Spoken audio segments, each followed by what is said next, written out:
Hello दोस्तों। तो कैसे हैं आप लोग? उम्मीद करता हूँ अच्छे होंगे। मैं भी बहुत अच्छा हूँ। हम लोग आज क्वेश्चन नंबर करेंगे 7। ठीक है, 2 क्वेश्चन बचे थे। मैंने आपको पिछले लेक्चर में आपको बताया था कि हमारे 2 क्वेश्चन बचे हैं 7 और 8। ठीक है, देखो बाकी सारे क्वेश्चन मैंने करवा दिए हैं एक्सरसाइज 4B। ठीक है, 4B के सारे क्वेश्चन हमारे हो चुके हैं। तो यदि आप लोगों ने नहीं देखा तो आप पहले उन्हें ज़रूर देख लीजिएगा। राइट, देखो क्वेश्चन नंबर 7 में बोला निम्नलिखित में के का मान ज्ञात कीजिए यदि त्रिभुजों का क्षेत्रफल 4 वर्ग इकाई है। ए पार्ट है, बी पार्ट है। इसमें बोला है कि हमें त्रिभुजों का क्षेत्रफल दिया रखा है 4 वर्ग इकाई, और हमें इसमें से क्या निकालना है? के की वैल्यू निकालने की। के की वैल्यू क्या होगी? 8 में बोला उस चतुर्भुज का क्षेत्रफल ज्ञात कीजिए जिसके शीर्ष जो दिए हुए हैं। ठीक है, खैर 8वीं की हम बाद में बात करेंगे, पहले क्वेश्चन नंबर 7 करते हैं। देखो क्वेश्चन नंबर 7, ये पार्ट ये एक ये है और पार्ट बी ये है। तो हमें पता है कि त्रिभुज का क्षेत्रफल क्या होता है। त्रिभुज का क्षेत्रफल बराबर जो सूत्र होता है वो होता है 1/2 और x1 x2 x3 y1 y2 और y3 और ये 1 1 1। ठीक है, ये हमारे पास में फार्मूला होता है। अब इसमें से ये वैल्यू रख दो। तो देखो यहाँ अगर मैं बात करूँ तो x1 बराबर है कितना? k, x2 बराबर कितना है? 4, और x3 बराबर कितना है? 0। ठीक है, और y1 कितना है? y1 0, y2 कितना है? 0, और y3 2। पहले पार्ट की बात कर रहे हैं, ये पहले पार्ट में देखो x1 x2 x3 y1 y2 y3। Right, अब यहाँ पर देखो फार्मूला लगाओ। त्रिभुज का क्षेत्रफल कितना दिया है? 4, तो 4 रख दो बराबर 1/2, और x1 x2 इनके सबके आप मान रख दो। देखो रखो मान, x1 का मान है k, और फिर 4 और ये 0। ठीक है, और ये तुम्हारा हो गया 0, और y2 का मान 0 और ये 2, 1 1 1। ठीक है, बस अब इसको आप हल कर लो। डिटर्मिनेंट को किस प्रकार से खोलते हैं आपको पता है। तो 1/2, ठीक है, देखो के आएगा, और ये वाला रो गया ये वाला कॉलम, तो 1 का 0 से करेंगे तो 0, माइनस का 2, इधर इसका करेंगे माइनस का 0। ठीक है, ये गया, और इसका इससे करेंगे तो 4 आ जाएगा, और माइनस का 0। ठीक, और प्लस का 1 करेंगे तो देखो कितना आएगा? इसका गया तो 4 दूनी 8, और माइनस का 0। ठीक है, ये तुम्हारे पास में ओपन हो गया है। देखो ये हो गया 4 और 1/2, और ये देखो माइनस का 2k, और ये तो पूरा 0 हो गया, तो ये पूरा 0, ये प्लस का 8। ठीक है ना, ये प्लस का 8 हो गया। अच्छा, इसका इधर अगर गुणा कर देंगे तो 4 दूनी 8, माइनस का 2k प्लस का 8, 8 से 8 कट गया, तो तुम्हारे पास में क्या आया? 2k बराबर 0, यानी k बराबर 0। तो k बराबर हमारे पास में 0 आंसर आया है। एक बात मैं आपको बता दूं कि यहाँ पर हमारा आंसर आया k बराबर 0, लेकिन अगर आप क्वेश्चन प्रश्नावली में देखेंगे इसके सॉल्यूशन में, तो इसका आंसर है 8 k का। तो वो आंसर गलत है। ठीक है, मैं आपको बता रहा हूँ, इसका आंसर k बराबर 0 सही है।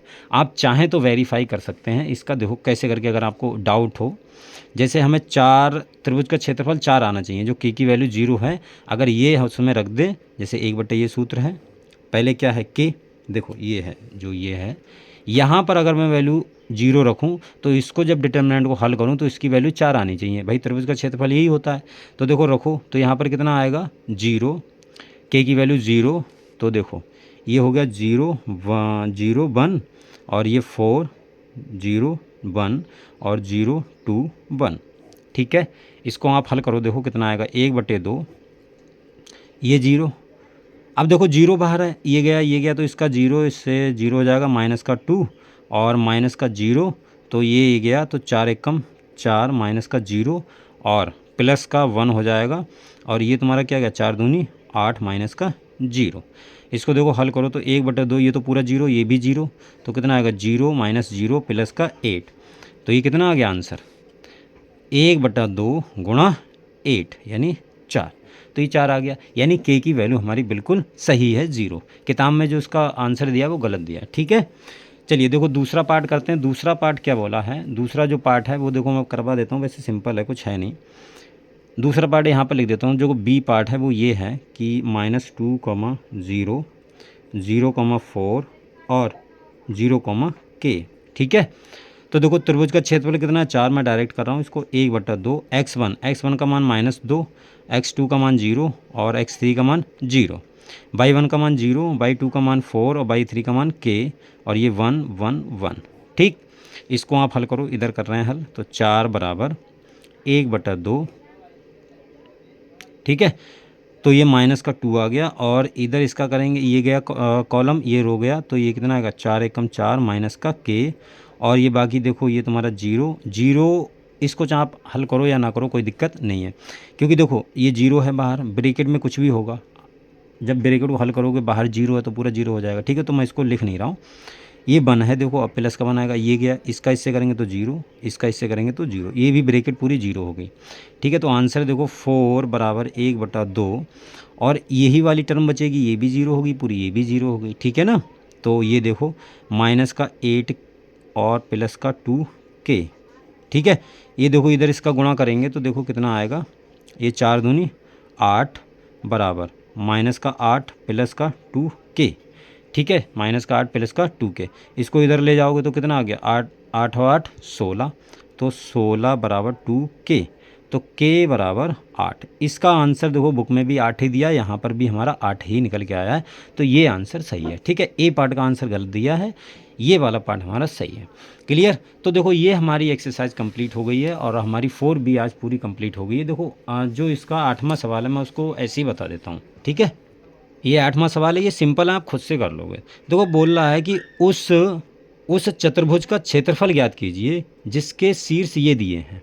अब देखो अगर कोई चतुर्भुज है, मान लो ABC और D, ये हमारे पास चतुर्भुज है। अब इसका शीर्ष पहला ये है, दूसरा ये है, तीसरा ये है और चौथा ये है। आप क्या करना, एक देखो त्रिभुज ये बनेगा, एक विकर्ण इसका बना लेना, एक विकर्ण। आप चाहे तो ये विकर्ण बना सकते हैं, चाहे तो ये विकर्ण बना सकते हैं, जो सी आपकी मर्जी हो। तो एक त्रिभुज ये बन गया, एक त्रिभुज ये बन गया। अब इस त्रिभुज का क्षेत्रफल निकाल लो, आप इस त्रिभुज का क्षेत्रफल निकाल लो, दोनों त्रिभुज का जो क्षेत्रफल आएगा उसको आप ऐड कर दो तो आपको चतुर्भुज का क्षेत्रफल मिल जाएगा। क्लियर, समझ में आई बात। जो चतुर्भुज आया है, एक त्रिभुज ये बन गया, एक त्रिभुज ये बन गया, दोनों त्रिभुज का आप अलग अलग एरिया निकाल लो। ठीक है, ट्रायंगल का अलग अलग एरिया निकाल लो और उन दोनों को ऐड कर दो, तो जो फाइनल आंसर आएगा वो हमारा किसका आएगा, चतुर्भुज का। और इसका आंसर 17 है, आप होमवर्क में इसको कर लेना। ठीक है, होमवर्क में इसको आप कर लेना। तो ये एक्सरसाइज हमारी कंप्लीट हो गई है। ठीक है, आई होप आपको इसके सवाल सब समझ में आ गए होंगे। चलिए फिर आज के लिए इतना रखते हैं, मिलते हैं अगली वीडियो में, तब तक के लिए बाय।